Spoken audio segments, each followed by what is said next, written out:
movie recap in a flash. We bring the drama, the action, and the twists. In minutes, our movie starts with Eddie, who is in a car repair shop, telling the shop owner to give him his car. But the owner refuses, saying, "Pay me for the repairs first." But his phone rings. It's his ex-wife, Emma, tries to scold him. As usual, he left his daughter in front of the school. Anyway, Emma, after she humiliated him, she ends the call. Eddie gets frustrated and storms out of the shop. He notices a girl's bicycle and asks one of the workers about it. The worker tells him it costs $75, but Eddie doesn't have the money. The worker gets annoyed and kicks him out. Desperate, Eddie notices a wallet on a table and steals it without much thought, only to find a small amount of money inside. He starts calling everyone he knows to borrow money, but either they hang up on him, don't answer, or ignore his requests for work. Frustrated, he decides to try stealing a few cars, but every time he tries, the doors are locked. He goes to a store and buys 3 lottery tickets, hoping his bad luck might finally change. He scratches the first ticket, no win. The second ticket, still no win. He tries his luck with more cars, but none open. Hungry, he buys himself a sandwich and calls his daughter, who is upset with him for leaving her stranded outside the school. He apologizes, saying, "I'm sorry," to which she replies, "I love you no matter what, Dad, but please don't be late next time." While talking to his daughter, he turns into a side street and notices an expensive-looking car. He ends the call with his daughter and tries the car door, which surprisingly opens easily. He gets inside and starts searching for anything he can steal, but finds nothing except a pair of sunglasses. Whenever someone walks by, he ducks to avoid being seen. When he tries to leave, he realizes he's trapped inside. The doors and windows won't open. Worse, the car is bulletproof, so the glass can't be broken. He panics, banging on the doors and windows, but it's no use. Even when he screams for help, no one outside can hear him. Suddenly, the car's internal communication system rings, but Eddie doesn't answer. To his horror, he notices surveillance cameras inside the car and realizes someone is watching him. He searches the car for something to break the glass and finds a tire iron. He tries to smash the windows with it, but it doesn't work. He keeps trying until he injures his arm. Meanwhile, the communication system keeps ringing, but he ignores it. He takes out his phone and tries calling the police to turn himself in, but there's no signal. With no other option, he answers the call. A man's voice greets him saying, "Hello, Eddie. How are you? I'm William. Nice to meet you." Eddie, confused, asks, "Who are you? What do you want?" Logically, Eddie feels an electric shock and realizes William is controlling the car. Furious, Eddie yells, "Did you just shock me?" William replies, "You're the 7th person who tried to steal my car." None of them is arrested. Eddie loses his temper and threatens William, pulling a gun from his bag and shooting at the car window. The bullet ricochets and hits his own leg. He notices a woman approaching the car. He shouts for help, but the woman, unaware of him due to the car's tinted windows. Realizing no one can see or hear him, Eddie ties his leg to stop the bleeding and begs William for help. William responds, "I am a doctor and I will not help. And by the way, the car also blocks all phone and internet signals, and it's bulletproof, as you've already discovered." Eddie curses the car and William, only to be shocked again. He reluctantly apologizes, saying, "I'm really sorry, I won't do it again." William, sensing insincerity, shocks him again. Eddie, realizing he has no choice, pretends to be deeply remorseful, and William finally softens, saying, "Let me tell you a bit about myself. I'm William, a widower. My wife passed away a few months ago, and I was born in a small town called Wales.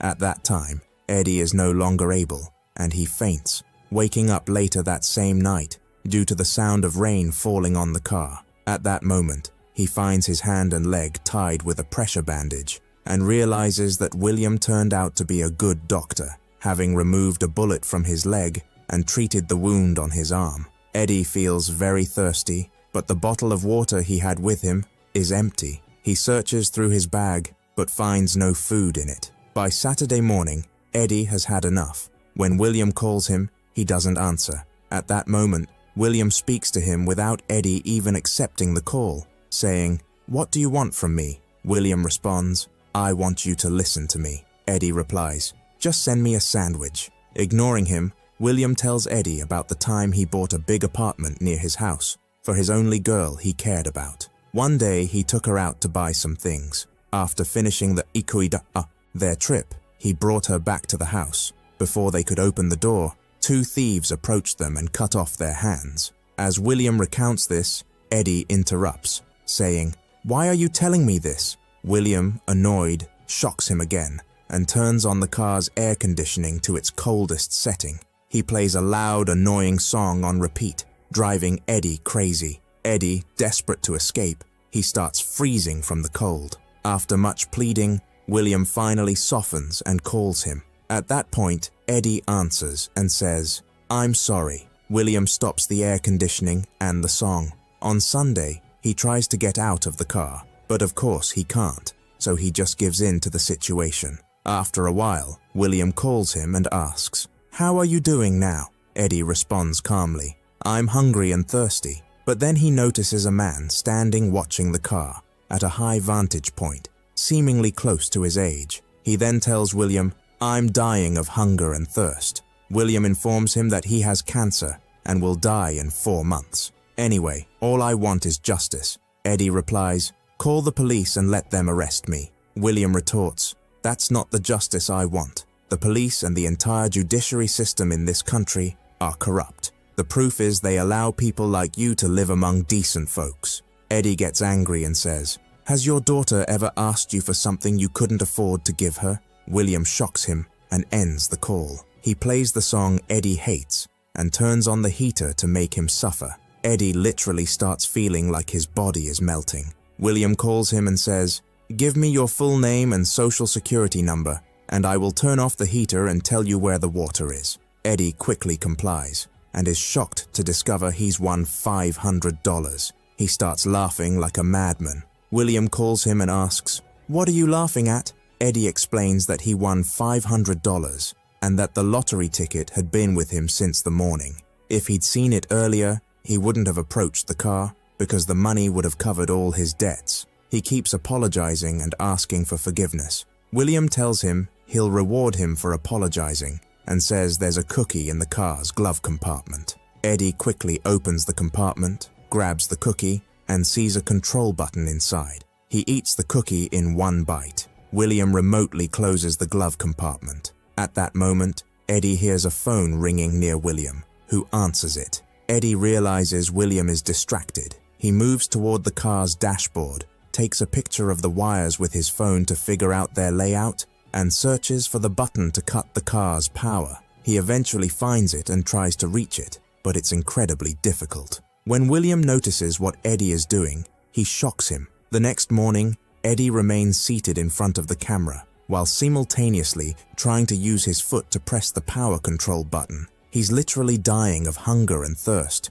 When he sees a father playing with his daughter on a bicycle, he remembers his own daughter and blames himself for not being close to her, even though she's the most important person in his life. He repeatedly tries to start the car, and to his surprise, the car's lights turn on and the engine starts. He sits in the driver's seat, overjoyed, and begins driving. But William remotely controls the car and stops it. He says, "You think it's that simple?" William activates the car's autonomous driving system. The car moves and enters a homeless neighborhood. William says, "Look at them, a bunch of addicts, thieves, and criminals. This country needs to be cleaned of them." The car reaches a side street where two men are standing. William accelerates the car and runs over the first man. When the second man tries to escape, William chases him with the car. Eddie pleads, "Stop, that's enough. Let him go." William continues chasing the thief until he corners him against a metal barrier. Eddie screams, "Enough!"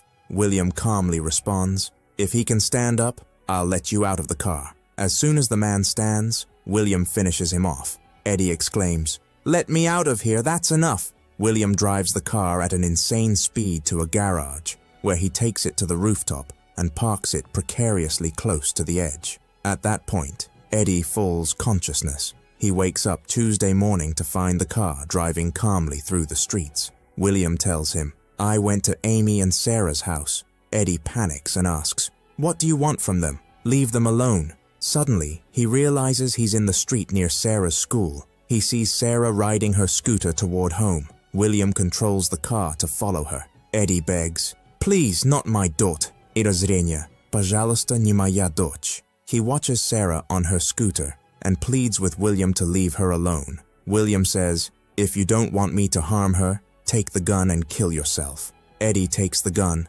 and points it at himself. He fires the bullet, but it turns out there are no bullets, and William moves the car away from Sarah. And of course, he calms down and collapses. So William tells him that he took the bullets out of the gun while he was treating his wound. And at night, William keeps talking and saying all kinds of unnecessary things, and Eddie doesn't respond to him at all. Then he tells him, "I'm done," and he keeps breaking the car and the cameras. After a while, he flips through his daughter's photos on the phone and records a voice note for her and tells her that he knows he's not a good father and that he should have spent more time with her, and he asks her to forgive him and says to her, "I will die soon, and I want you to forgive me." And he sends the voice note on WhatsApp, but of course it doesn't send. After a while, the car stops. William approaches him, opens a piece of the window, and says, "I am William." So Eddie tries to attack him, but he still makes him choked.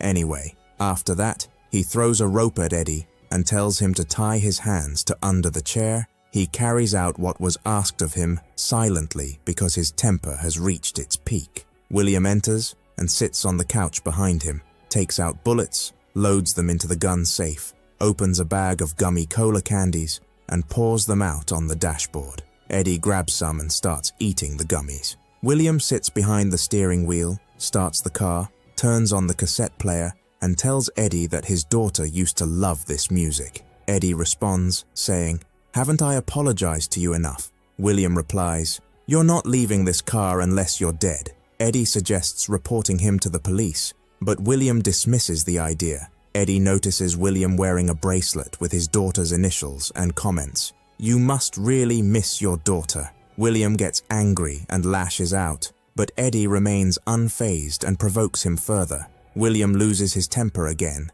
and Eddie tries to discreetly use his foot to press the button under the dashboard to cut off the car's electricity. At the same time, he asks William about what happened to his daughter. William reveals that thieves shot his daughter after taking everything they had, all for $1,500. Eddie responds, "And you think what you're doing to me will bring justice for your daughter?" William, enraged, pulls out his gun and threatens Eddie. At that moment, Eddie successfully disconnects the car's electricity, causing the car to veer off the mountain. A shot is fired, hitting William in the chest. When the car crashes to the ground, the phone signal returns, and the voice note reaches William's daughter. William loses consciousness, while Eddie manages to free his hands. When William regains consciousness, Eddie punches him, disarms him, and just before finishing him off, William's daughter calls. She asks about the message he sent her,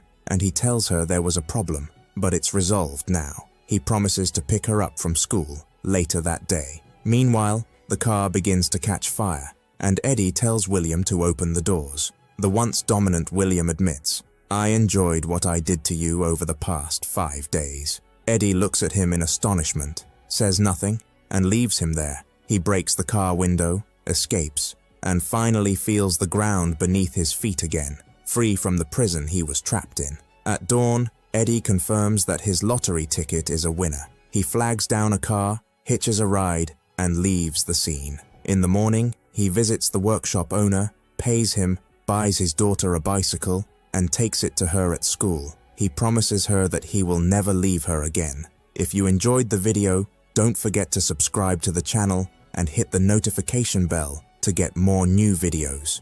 See you next time.